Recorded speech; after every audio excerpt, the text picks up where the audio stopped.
lève toutes ces barrières structurelles relatives tout simplement à l'entrepreneuriat féminin?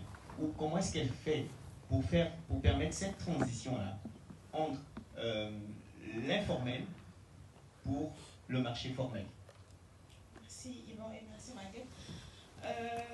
Dans le cadre du programme IFOI, les entrepreneurs l'ont dit, Madame Cissé l'a dit, Madame Tal l'a dit, ils ont besoin d'accompagnement et de vrai accompagnement.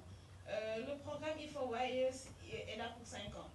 Donc on a envie que les entrepreneurs qu'on va accompagner se sentent évoluer dans le cadre de ce programme-là. Et dans ce sens-là, les accompagnements sont mis en place, notamment avec ESP qui se charge de tout ce qui est formation. Et ce sera de former les entreprises à l'excellence opérationnelle. Excusez-moi, je voulais juste profiter aussi par rapport à ESP. On voudrait savoir c'est quelle structure précisément.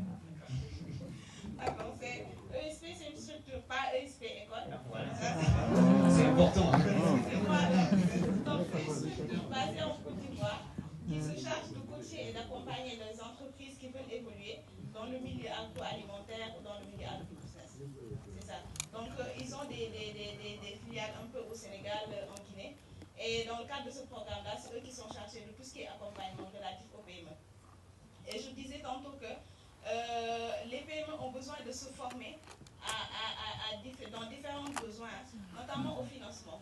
Aujourd'hui, on peut rencontrer une PME qui dit « j'ai besoin de financement, j'ai besoin de 100 millions aujourd'hui, parce que je sens que je veux évoluer ». Mais cependant, l'entreprise n'a pas les compétences nécessaires pour gérer cet argent-là. Et du coup, le programme, au lieu de donner les financements directement à cette entreprise-là, on décide ou on voit avec l'entreprise que l'entreprise a besoin de revoir déjà la structuration de l'entreprise. Est-ce qu'il y a un comptable qui est là, que ce soit extérieur ou intérieur? Est-ce qu'il y a des personnes qui sont chargées de la qualité?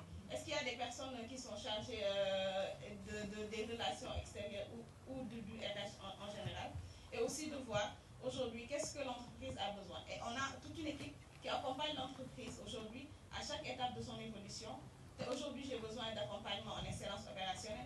Aujourd'hui, j'ai besoin d'accompagnement en stratégie commerciale ou marketing. Ou encore, j'ai besoin d'accompagnement en gestion financière, etc. Très bien, merci beaucoup. On voudrait aussi savoir une chose. Quelles sont les prochaines étapes du programme E4Y? On sait que le projet est lancé, c'est un projet très intéressant. Quelles sont les prochaines étapes? Quelles sont les prochaines étapes autant pour moi? Et est-ce qu'il y a encore d'autres partenariats qui vont être signés ou noués dans les années à venir?